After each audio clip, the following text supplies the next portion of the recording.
سلام، امیدوارم که حالتون خیلی خوب باشه. امروز اومدم که در مورد مبحث سلامتی باهاتون صحبت کنم. یکی از موضوعایی که خودم شخصا خیلی دوستش دارم و فکر میکنم که برای همه لازمه و خوبه که بدونن در موردش و خودشونو انگار به روز رسانی کنن در موردش. من بک‌گراند تحصیلیم دکترای داروسازی دارم و 2 مدرک معتبر در مربی سلامت و همون انگار به فارسی بهش نمیدونم دقیقا چی میگن، ولی سلامت همه جانبه یا هالیستیک هلت بهش میگن. اول از همه دوست دارم اینو بهتون بگم که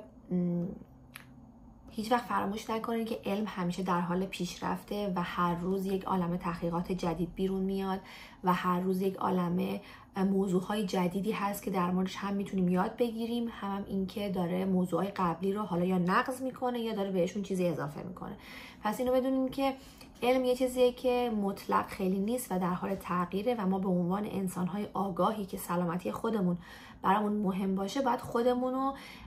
انگار در این موضوع به روز رسانی کنیم. و اینکه اطلاعاتی که حالا من امروز بهتون میدم یا از جاهای دیگه میشنوین، اینو باید بدونین که همیشه اینجوری نمیمونه و تغییر میکنه و شما به عنوان یه آدمی که سلامتیش برای خودش مهمه وظیفه اینو دارین که خودتون رو به روز رسانی کنین و فقط به یک منبع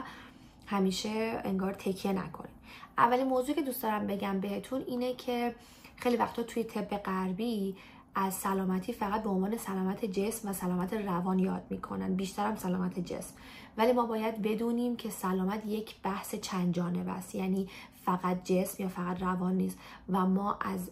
یک روح هم ساخته شدیم و سلامت کامل داشتن حتی بیشتر از روح و روان و جسمه، حتی خارج از این 3 بخش و انگار امتداد پیدا میکنه به شغلی که دارین، به روابطی که دارین، به محیطی که زندگی میکنین و خیلی چیزای دیگه. خلاصه که اینو فراموش نکنین که اگر که به سلامتی علاقه دارین فقط جسمتون رو سالم نگه دارین کافی نیستش. نکته دوم این که به ما خیلی این مسئله رو توی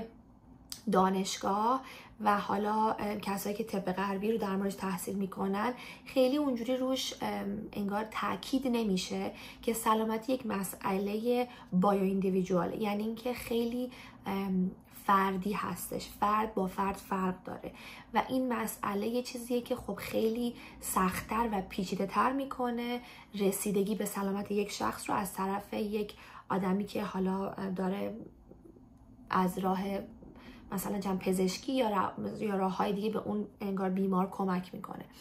و ما به عنوان انگار یک فرد آگاه در جامعه باید این رو حواسمون باشه که چیزی که بدن من و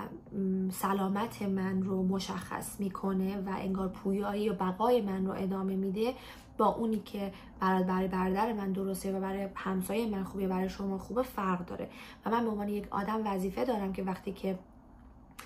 پیش یه پزشکی میرم یا پیش حالا یه کسی میرم که دارم ازش کمک میگیرم برای سلامتیم،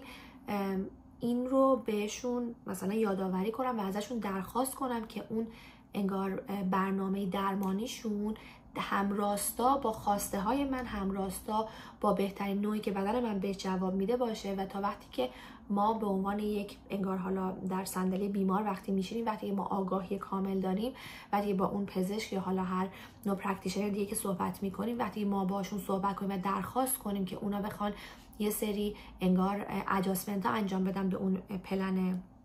درمان، اون رو حتما برای ما انجام میدن. ولی وقتی ما هیچ آگاهی نداریم و هر چیزی که اونا میگن رو ما میگیم 100% درسته و همون اولین راهی که پیشنهاد میکنن رو ما به عنوان بهترین راه قبول میکنیم، خیلی هم نمیتونیم گلایه کنیم بعداً. و این مسئله خیلی مهمه که بدونین که هیچ چیزی به تنهایی خودش کافی و کامل نیست. مثال میزنم، داروها، ویتامین ها، نمیدونم روش های درمانی، جراحی، طب غربی، طب آسیایی، همه اینها یک وسیله هستن که ما میتونیم ازشون استفاده کنیم به نفع خودمون و برای رسیدن به اهدافی که برای انگار جسم و روح و روانمون در نظر داریم. برای همین خیلی مهمه که به این مسائل به شکل سفید و سیاه نگاه نکنین و به شکل مطلق بهشون نگاه نکنین. داروهای شیمیایی نه بدن نه خوبن ویتامین ها نه بدن نه خوبن، بستگی داره که برای شخص من چی بده و چی خوبه، برای بدن من چه چیزی جواب میده و چه چیزی جواب نمیده، نیاز بدن من چیه و اگر من بیمار هستم چه نوع دارویی روی من کار میکنه و چه چیزی کار نمیکنه. یا مثلا اگر که من احتیاج به یک درمانی دارم که مثلا جراحی ممکنه نیاز داشته باشه، آیا جراحی بهتره یا اینکه من فقط روی دارو بمونم بهتره. اینا یه چیزایی که واقعا باید در موردش تحقیقات کنین و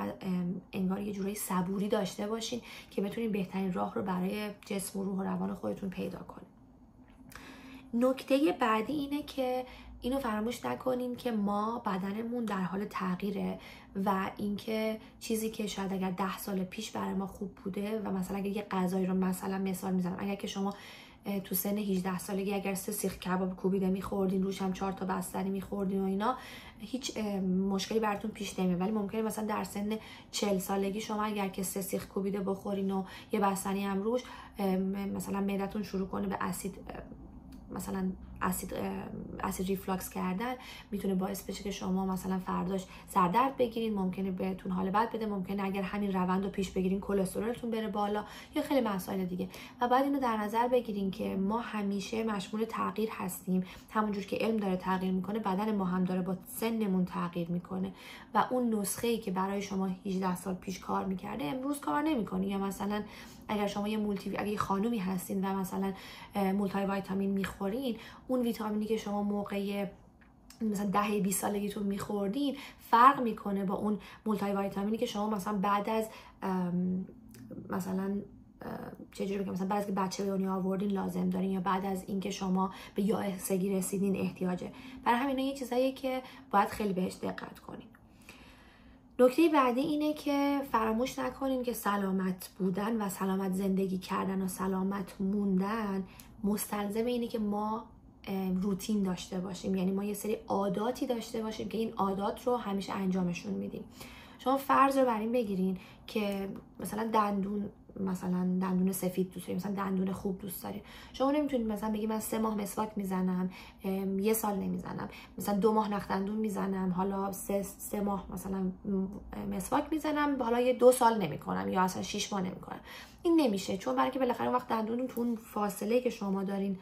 انگار بهش رسیدگی نمیکنین خراب میشه و جسم و سلامتی هم همین هستش. ولی خب نکتهش اینه که همیشه میشه تعادل داشت. شما نمیتونین خودتون رو مؤاخذه کنین اگر یه هفته در مثلا 1 روز در هفته رو فراموش کنین نخ دندون بزنین، ولی اگر که بخواد طولانی بشه 100%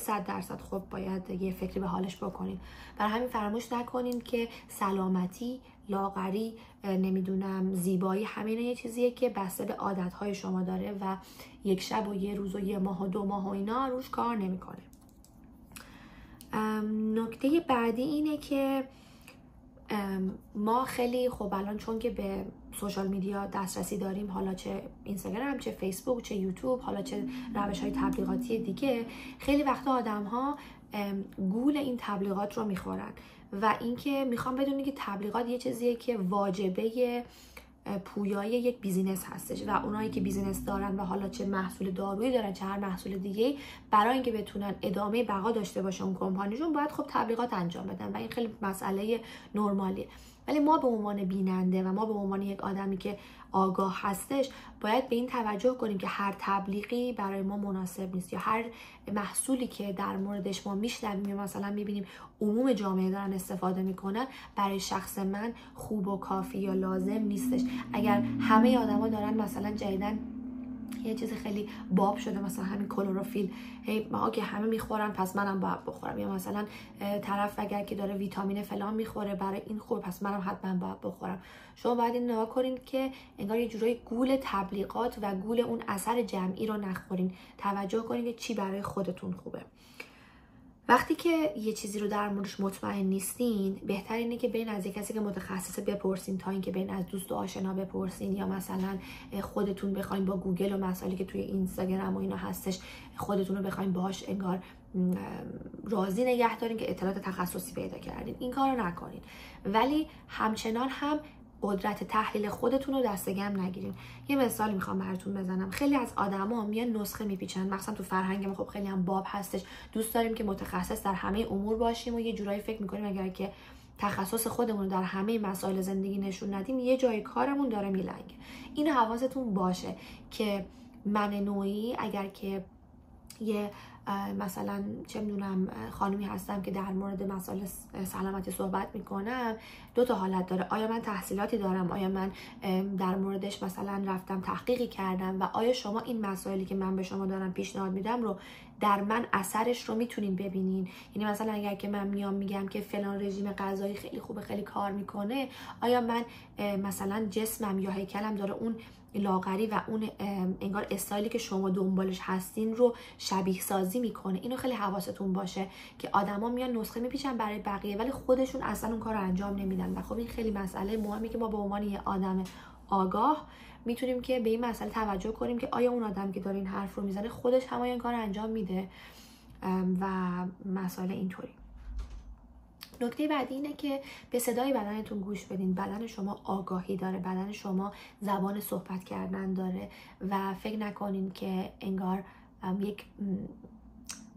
جسم بیجانه، یعنی مثلا اشیاء حساب نمیشه. بدن زبان مخصوص به خودشو داره، صدا داره و باهاتون قشنگ ارتباط برقرار میکنه، باهاتون صحبت میکنه و فقط شما کافیه که بهش آگاه باشین و دلتون بخواد که رابطه خوبی با بدنتون برقرار کنین. مثلا مثال بخوام براتون بزنم اینه که یه مسئله که خیلی مهمه اینه که شما وقتی که یه چیزی رو مثلا میخورین، یه غذایی رو میخورین، ببینین که بدنتون چه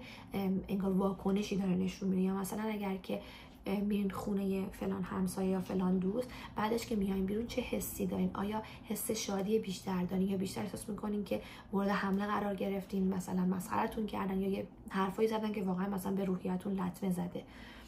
و اینه که با خودتون باید یک رابطه دوستانه با جسمتون داشته باشین که اون بهتون راهو نشون بده، بخواد بهتون کمک کنه تو این مسیری که برای سلامتی دارین پیش میگیرین. و اینکه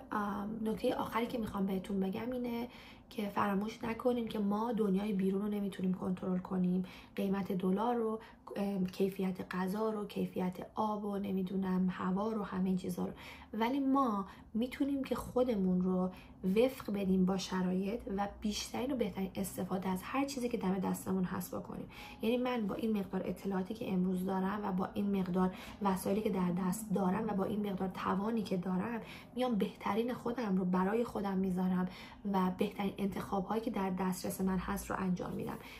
فکر نکنین که هیچ وقت زندگی یه جوری میشه که استرس از بین میره و نمیدونم همه چی وفق مراده و غذا همه عالیه و مثلا کیفیتش اینجوریه و هوا خیلی فلانه و آب مثلا اینجوریه و اینا. اینطوری نمیشه، چون بلکه ما روی دنیای بیرون که کنترلی نداریم، ولی ما میتونیم از هر آنچه که در دست داریم بهترین و بیشترین استفاده رو کنیم. خلاصه که امیدوارم که یه تونسته باشم یه کمک کوچولویی در مورد مسائل سلامتی بهتون کرده باشم.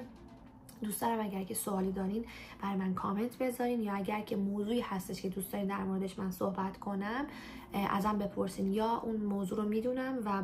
براتون میام صحبت میکنم، یا اگر که هم ندونم در موردش تحقیق میکنم و با یه جواب خوبی بهتون برمیگردم. امیدوارم که حال دلتون خوب باشه، جسم و روح و روانتون سالم باشه و عشق میفرستم از قلبم به قلبتون. روزتون بخیر.